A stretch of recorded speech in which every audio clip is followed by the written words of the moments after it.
जब तक किसी को खुद की वैल्यू नहीं पता होती तब तक दूसरा कोई उसकी वैल्यू नहीं समझ सकता। दो प्रकार के इंसान दुनिया में पाए जाते हैं। एक तो वो जिन्हें अपने काम पर पूरा भरोसा होता है, जो खुद पर विश्वास करते हैं और ये समझते हैं कि जो हुनर उनके अंदर है वो कोई सामान्य हुनर नहीं है। और दूसरे वो लोग जो अपने आप को बहुत मामूली समझते हैं, जो अपने काम को, अपने प्रोफेशन को बहुत ही सामान्य समझते हैं। इस प्रकार के लोगों को हमेशा यही लगता है कि उनके अंदर कोई खास बात नहीं है, और यकीन मानिए इन लोगों का आंकड़ा बहुत ज़्यादा है। इसी प्रकार का मोहन नाम का एक इंसान एक छोटी सी दुकान पर काम किया करता था। उसे हमेशा यही लगता कि वो बहुत मामूली काम कर रहा है, वो सबसे घटिया काम कर रहा है और उसे ये काम छोड़ देना चाहिए। लेकिन पारिवारिक जिम्मेदारियां होने की वजह से वो उस काम को छोड़ नहीं पा रहा था। खाली समय में कभी वो विचार करता कि मैं खुद की एक दुकान खोल दूंगा, और कभी कोई दूसरा काम करने की सोचता ताकि लोगों के बीच उसकी इज्जत बने, लोग कहें कि मोहन बहुत अच्छा काम कर रहा है। वास्तविकता में जब भी कोई रिश्तेदार उससे पूछता कि वो क्या काम करता है तो वो अपने काम को छुपाने की भी कोशिश करता। वो हमेशा यही सोचा करता कि किसी दुकान पर काम करना कितना तुच्छ काम है, कितना छोटा काम है। इससे अच्छा तो आदमी खाली बैठ जाए। कोई अगर पूछे भी तो कह तो दें कि कुछ काम की तलाश कर रहा हूं, अभी तो कुछ काम मिला नहीं है। लेकिन ऐसे तुच्छ काम के बारे में दूसरों को बताना क्या सही रहेगा? वो मेरे बारे में क्या सोचेंगे कि कितना छोटा काम कर रहा है? क्या उनके बीच मेरी इज्जत, मेरी वैल्यू बनी रह पाएगी?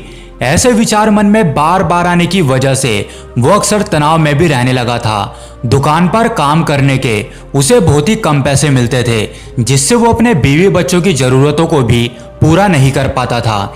इसलिए रातों में उसे नींद भी नहीं आती थी। वो अपने आप को फालतू समझता था, वो दुनिया में खुद को बोझ समझता था।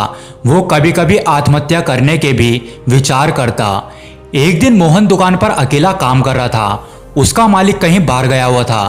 तभी अचानक उसकी दुकान पर एक बौद्ध भिक्षु भिक्षा लेने के लिए पहुंच गया। इस भिक्षु के चेहरे पर एक दिव्य तेज था, उसकी आंखों में एक शांति थी। मोहन ने इस बौद्ध भिक्षु को भिक्षा देते हुए एक सवाल पूछा। मोहन ने पूछा कि हे बंते, आपकी आंखों में गजब की शांति है, आपके चेहरे पर गजब का तेज है।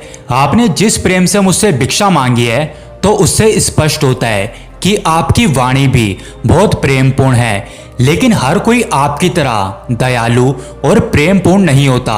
मोहन ने खुद को संबोधित करते हुए पूछा कि हे बंते, मैं हमेशा दूसरों की मदद करता हूँ, हमेशा दूसरों के काम आता हूँ, उसके बावजूद लोग मेरी इज्जत नहीं करते। इज्जत करना तो दूर की बात रही, मेरी कोई कदर भी नहीं करता, मुझे कोई पूछता तक नहीं है। और मुझे ये लगता है कि मैं एक दुकान पर एक बहुत ही तुच्छ काम कर रहा हूँ, जिसकी वजह से लोग मेरी कभी भी इज्जत नहीं करेंगे। हालांकि मैं कभी किसी का बुरा नहीं चाहता, मैं हमेशा दूसरों की मदद करना चाहता हूँ। तो इसके बदले में कम से कम दूसरे लोगों को मुझसे ठीक से पेश तो आना चाहिए। मैं दूसरों के बीच और अपने परिवार के बीच में भी अपनी वैल्यू किस प्रकार बढ़ा सकता हूँ? मुझे कोई तरीके और उपाय बताएं जिससे मैं भी अपना स्वाभिमान भरा जीवन जी सकूं। बौद्ध भिक्षु ने मुस्कुराते हुए जवाब दिया कि भंते, जब तक तुम खुद की कदर करना नहीं सीखोगे तब तक दूसरा कोई तुम्हारी कदर नहीं करेगा।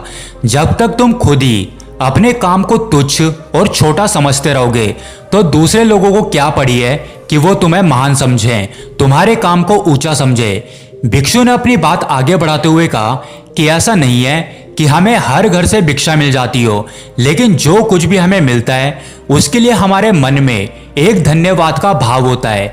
इससे हम खुद को प्रेम करना सीख पाते हैं।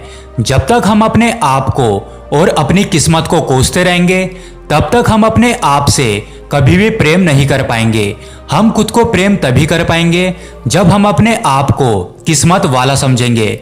मोहन ने भिक्षु की बात काटते हुए कहा कि हे बंते, मैं अपने इस छोटे से काम से कैसे संतुष्ट रह सकता हूँ? मैं कैसे ऐसे तुच्छ काम के लिए अपने मन में एक धन्यवाद का भाव पैदा कर सकता हूँ? ये कैसे संभव है? अगर मैं अपने काम को पसंद ही नहीं कर रहा तो क्या उपाय है? इस पर भिक्षु ने सड़क पर एक भिखारी की तरफ इशारा करते हुए कहा कि जरा उस भिखारी को गौर से देखो, उसका भी परिवार है, उसके भी बच्चे हैं, वो भी किसी का पिता है, लेकिन अगर तुम महसूस करो तो तुम्हारी नज़र में वो तुमसे भी ज़्यादा तुच्छ काम कर रहा है, तो तुम तो उससे बेहतर हालात में हो, तो तुम्हें तो खुश होना चाहिए। हर किसी की किस्मत तुम्हारे जैसी नहीं होती। हर किसी को दुकान पर काम करने का मौका नहीं मिलता। अगर तुम ऐसे सोचोगे तो तुम्हारे मन में एक धन्यवाद का भाव अपने आप पैदा हो जाएगा। तुम्हारा शरीर स्वस्थ है, तुम्हें कोई चिंता नहीं, कोई फिक्र नहीं, लेकिन फिर भी तुम अपने आप को तुच्छ समझते रहते हो। इसमें तुम्हारे सिर्फ सोचने के नजरिए की कमी है। अगर तुम अपने सोचने के नजरिए को बदलो तो सब कुछ अच्छा है, वरना तो सब कुछ बुरा है।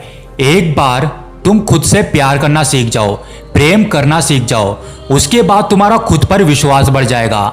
और खुद पर विश्वास बढ़ने के बाद सबसे पहला बदलाव जो हमारे अंतर मन के अंदर आता है, वो आता है कि हमारी संकल्प शक्ति बहुत मजबूत हो जाती है।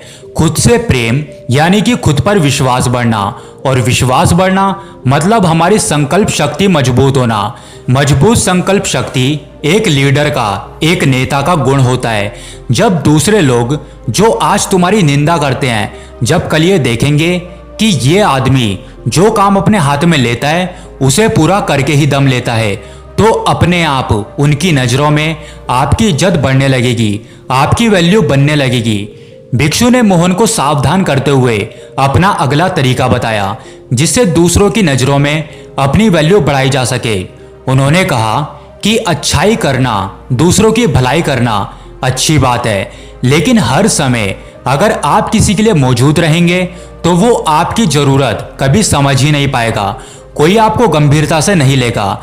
सब तुम्हारा फायदा उठाकर तुमसे अपना काम निकलवाने के लिए योजनाएं बनाते रहेंगे, जिससे बाद में तुम्हें दुख होगा, तुम्हारे मन को तकलीफ होगी। इसलिए पहले से ही सचेत हो जाओ। हर किसी के लिए हर समय उपलब्ध मत रहो।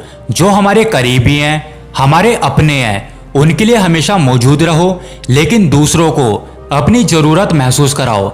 जब भी वो कोई काम करें, उन्हें आपकी कमी महसूस होनी चाहिए, और जब ऐसा होने लगे तब समझ लेना दूसरों के सामने तुम्हारी इज्जत, तुम्हारी वैल्यू बढ़ने लगी है। अगली सीख भिक्षु ने बताते हुए कहा कि कभी भी अपना काम पूरा होने से पहले उस काम के बारे में किसी को भी मत बताना, वरना तुम मजाक का ही पात्र बनोगे। कुछ लोग काम पूरा होने से पहले ही ढींगे हाँकने लगते हैं। कुछ लोगों की तो आदत ही होती है लंबी लंबी डींगे हाँकने की। पहले वो बहुत लंबी लंबी डींगे हाँक लेते हैं, और जब काम पूरा नहीं होता तो दूसरों के सामने शर्मिंदा होना पड़ता है। लेकिन अगर आप ऐसा करेंगे तो दूसरे लोग आपको गंभीरता से क्यों लेंगे। चुप रहकर बिना किसी को बताए निरंतर खामोशी में अपने लक्ष्य पर काम करते रहो, और एक दिन वो भी आएगा जब आप अपने लक्ष्य को पा लेंगे। उसके बाद लोगों को अपने आप ही पता चल जाएगा। अपनी बात को जारी रखते हुए भिक्षु ने बताया कि अपनी झिझक को दूर करो, अपने डर को दूर करो।